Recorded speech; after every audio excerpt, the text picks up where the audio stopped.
Millionaire abandons twins in blizzard to hide his dark secret. It was a freezing winter night. The kind where the cold bites your skin and the wind howls like it's alive. Snow fell in thick, heavy flakes, swirling through the dark Appalachian forest.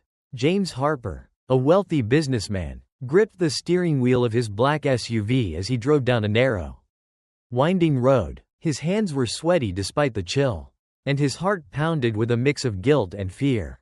In the backseat, his twin sons, Noah and Liam, slept soundly, unaware of the plan their father had been turning over in his mind for weeks. Noah and Liam were 6 years old, their faces peaceful as they hugged their favorite stuffed toys. Noah held a worn-out teddy bear with one missing eye, while Liam clutched a floppy-eared bunny. Its fur faded from years of cuddles. Their matching red coats stood out against the dark leather seats. James glanced at them in the rearview mirror, his throat tightening. He told himself this was the only way. Just a quick trip, he whispered, his voice shaky. A weekend in the woods. But deep down, he knew it was a lie. This wasn't a vacation. It was the end of everything he'd built. A desperate escape from a life crumbling under secrets and pressure. The snow grew heavier, blanketing the road and making the headlights nearly useless. The forest felt alive, its shadows pressing against the car. James's mind raced. Tomorrow, he had a meeting that could save or destroy his career. Years of risky deals and hidden debts had caught up with him. And he was out of options. Leaving Noah and Liam was his way out. A cold, calculated choice to disappear and start over. He'd planned every detail, the remote location, the worsening storm, the abandoned cabin just ahead. No one would find the boys. No one would know what he'd done. The SUV crunched to a stop in a small, snow-covered clearing near an old, sagging cabin. James sat still for a moment, his breath fogging the windshield. The forest was silent except for the wind's eerie moan. He closed his eyes, trying to push away the guilt clawing at his chest. "This is for the best," he muttered, though he didn't believe it. He turned to the boys, his voice unnaturally cheerful. "Hey, wake up, guys, we're here." Noah stirred, rubbing his eyes with small, chubby hands. "Are we at the cabin, Dad?" he mumbled, his voice thick with sleep. Liam blinked slowly, hugging his bunny tighter. "It's cold," he whispered, his breath visible in the chilly air. James forced a smile, his jaw tight. "Just need to grab some firewood. Okay? Wait by that big tree over there. Stay together." The boys nodded, too sleepy to question him. They trusted him completely, their innocent eyes shining in the dim light. James's heart twisted, but he pushed the feeling down. He had to do this. He helped them out of the car, their boots sinking into the snow. The pine tree loomed above, its branches heavy with ice. Noah and Liam stood close, shivering as the wind whipped their coats. "I'll be right back," James said, his voice barely steady. He slammed the car door and walked into the forest, his boots leaving deep prints in the snow. He didn't look back. If he did, he might not go through with it. The boys stood by the tree, holding hands, their breath puffing out in little clouds. The snow fell faster now, stinging their faces. Noah called out, "Dad?" His voice was small, swallowed by the storm. Liam didn't speak, but his grip on Noah's hand tightened. They waited, their teeth chattering, their bodies growing numb. Minutes turned into hours. The sky darkened, and the forest seemed to close in around them.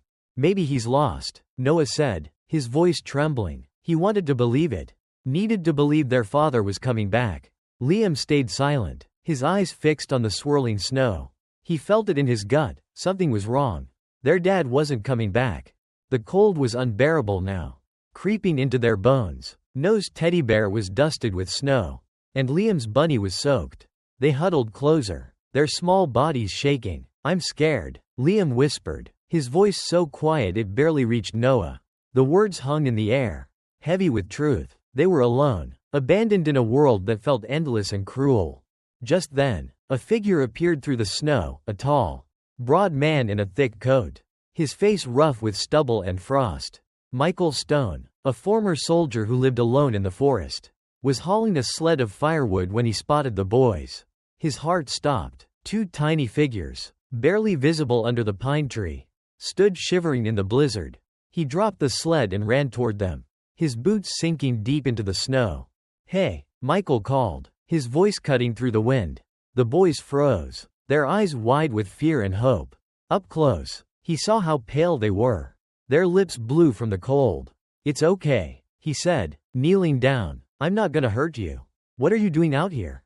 Noah's voice cracked. "Our dad, he said he was getting firewood. He told us to wait." Liam clutched his bunny, his eyes locked on Michael, searching for a reason to trust him. Michael's chest tightened. He'd seen a lot in his years in the army, too much, but the sight of these boys, left to freeze, hit him hard. "Your dad's not coming back, is he?" he asked gently. The boys didn't answer, but their silence said enough. Michael stood, brushing snow from his coat. "Come on, let's get you warm." Noah hesitated, glancing at Liam. They didn't know this man, but the storm left them no choice. Liam took a small step forward, his hand slipping into Michael's. Noah followed, and they trudged through the snow, Michael leading the way to his cabin. The walk felt endless, the wind biting at their faces.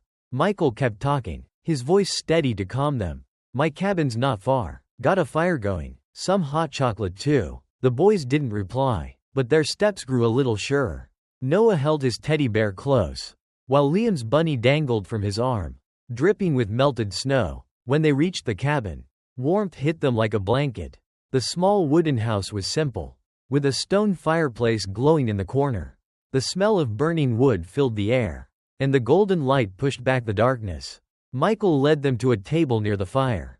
"Sit here," he said, pulling out 2 chairs. "I'll get something warm." He boiled water and made hot chocolate, stirring in extra marshmallows. The boys sat quietly, their coats steaming as they dried. Noah took a sip first, his eyes lighting up at the sweet warmth. "This is good," he said softly. Liam drank slowly, his gaze never leaving Michael, like he was waiting for something to go wrong. "Thank you," Noah said, his voice small but sincere. Michael nodded, his heart heavy. He wasn't their father, but he was all they had now. As the fire crackled, he wondered what kind of man could leave his kids in a storm. The thought made his blood boil, but he pushed it aside. These boys needed him to be calm, to be strong. That night, Michael gave them blankets and let them sleep by the fire. Noah and Liam curled up on a rug, their stuffed toys tucked under their arms. Michael sat in a chair, watching the flames, his mind racing. He couldn't keep them here forever, but the world outside felt too dangerous. And their father, what was his story? Why abandon them? The questions gnawed at him. But for now, keeping Noah and Liam safe was all that mattered. Morning came, the sunlight creeping through the cabin's frosted windows. The boys woke slowly, their faces softer in the warm light. Noah stretched, his teddy bear falling to the floor. "Where are we going now?" he asked, his voice uncertain. Michael turned from the fire, meeting Noah's eyes. "We'll figure it out together," he said. "For now, you're safe here." Liam looked up, his bunny still in his arms. He didn't speak, but his eyes held a flicker of trust. Small but growing, days turned into weeks, and a quiet routine settled over the cabin. Michael taught the boys how to survive in the forest. He showed them how to follow animal tracks in the snow, how to fish in the icy stream, and how to chop kindling for the fire. Noah soaked it up, his curiosity sparking with every lesson.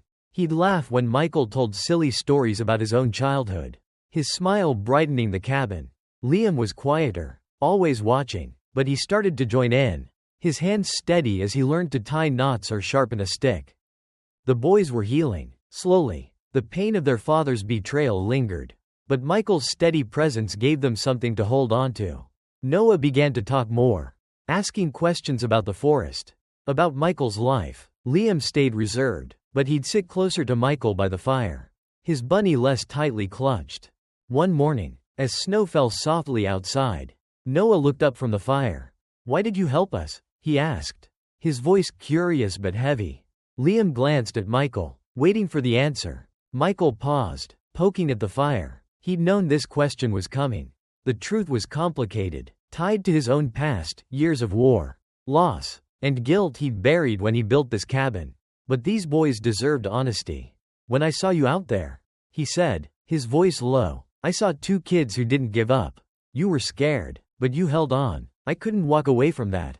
The room was quiet, the fires crackled the only sound. Noah nodded, his eyes thoughtful. Liam shifted, his bunny resting loosely in his lap. For the first time, He spoke without prompting. "You're not like him," he said, his voice barely above a whisper. Michael knew he meant their father. The words hit hard, a mix of gratitude and sorrow. Before Michael could reply, a sharp knock echoed through the cabin. The sound was loud, sudden, like a crack in the stillness. Noah and Liam froze, their eyes wide. Michael stood, his hand instinctively moving to the knife on his belt. The knock came again, insistent. Someone was out there, in the middle of the storm, at a cabin no one should know existed. Michael glanced at the boys, his voice calm but firm. "Stay here." He moved to the door, his heart pounding. The forest had been his refuge, a place to escape the world. But now, the world had found them.